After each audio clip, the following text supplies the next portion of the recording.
RO exam में सुनिश्चित सफलता के लिए क्या पढ़ें और क्या छोड़ें, इसके संबंध में आज मैं आप सभी के बीच महत्वपूर्ण गाइडेंस प्रोवाइड कराने वाली। फ्रेंड्स, सबसे पहले मैं आप सभी को फिर बताना चाहती हूँ कि जब भी आप अपने एग्ज़ाम से संबंधित तैयारी करते हैं तो अवश्य ही आप सभी सिलेबस को दृष्टिगत रखते हुए अध्ययन सामग्री का चयन करते हैं। ठीक है, जैसे मान लीजिए आरओ एग्ज़ाम के प्रारंभिक परीक्षा की आप तैयारी कर रहे हैं और मुख्य परीक्षा की तैयारी कर रहे हैं, तो आप ये भली बातें अवगत हो जाएंगे कि प्रारंभिक परीक्षा और मुख्य परीक्षा का जो सामान्य अध्ययन का प्रश्न पत्र है वो एज इट इज़ फॉर्म में, अर्थात जिस प्रकार से आपको प्रारंभिक परीक्षा में ऑब्जेक्टिव टाइप से पूछा जा रहा है और जिन जिन सब्जेक्ट को पूछा जा रहा है सेम वही क्वेश्चन उस वही पैटर्न पे आपके मुख्य परीक्षा में भी पूछा जा रहा है।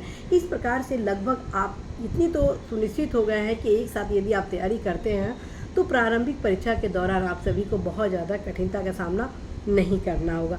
अब हम आते हैं जो महत्वपूर्ण बिंदु है वो ये कि क्या पढ़ें।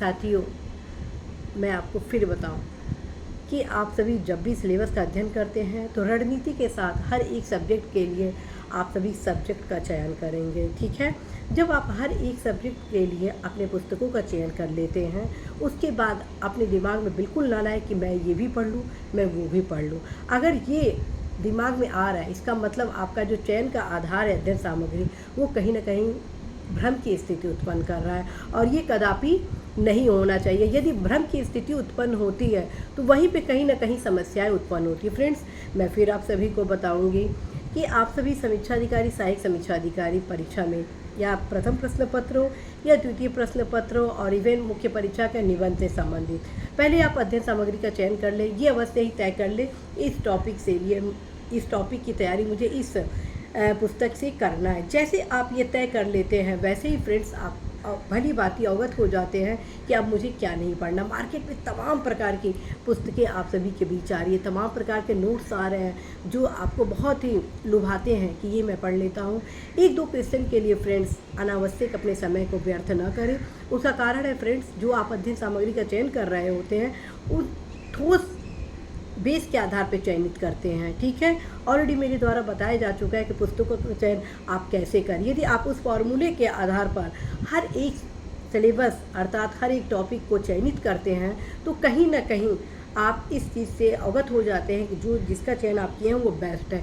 इस प्रकार से मार्केट में एग्ज़ाम के टाइम जो पतले पतले नोटबुक्स आते हैं उन सभी को खरीदने की बिल्कुल आवश्यकता नहीं है। हाँ, लेकिन अर्थव्यवस्था, पर्यावरण और करेंट अफेयर से संबंधित तैयारी के लिए आप सभी अर्थव्यवस्था के दृष्टिगत आप सभी घटना चक्र के आर्थिकी को ले सकते हैं। उसका कारण है क्योंकि अर्थव्यवस्था में जो आंकड़े पूछे जाते हैं उसकी स्थिति अद्यतन होनी चाहिए और इसके लिए आपको लास्ट मोमेंट में भी अपडेट होना होगा और इसी के साथ साथ जो करंट अफेयर्स होता है उसकी भी अद्यतन जानकारी आप सभी को होनी चाहिए। ऐसा ना हो कि क्वेश्चन पूछ दिया जाए कि अभी हाल में नोबेल साहित्य का नोबेल पुरस्कार किसे दिया गया, तो आप 1952 या 1972 या 1992 के नोबेल साहित्य में जो जिसको दिया गया है उसको आप ढूंढें उस ऑप्शन को वो कहाँ पर है। तो इस स्थिति से आप अवश्य ही बचें। कहाँ पर किस विषय सामग्री को तात्कालिक रूप से परिवर्तित करना है इस चीज़ से आपको अवगत होना चाहिए। फ्रेंड्स, मुझे पूरा भरोसा है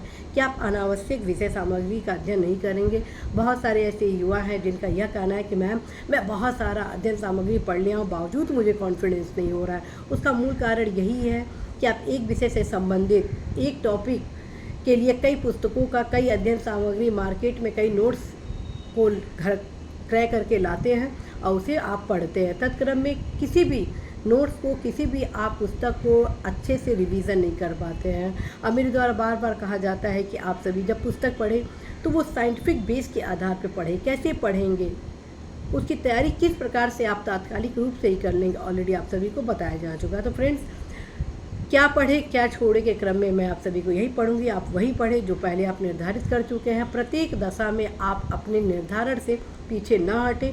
बस एग्ज़ाम के दौरान करेंट अफेयर्स को अद्यतन करें, अर्थव्यवस्था को अध्ययन करें, एज वेल एज जो अन्य महत्वपूर्ण अध्ययन सामग्री है जैसे एनवायरनमेंट से रिलेटेड उसको आप अद्यतन कर सकते हैं। जब आप करंट अफेयर्स की तैयारी करते हैं उस दौरान ऑलरेडी जीएस के जो अन्य पार्ट होते हैं उसके अद्यतन तैयारी आपकी हो जाती है। तो ये निर्धारण करें, निश्चित रूप से फ्रेंड्स आप सभी सफल होंगे। All the best.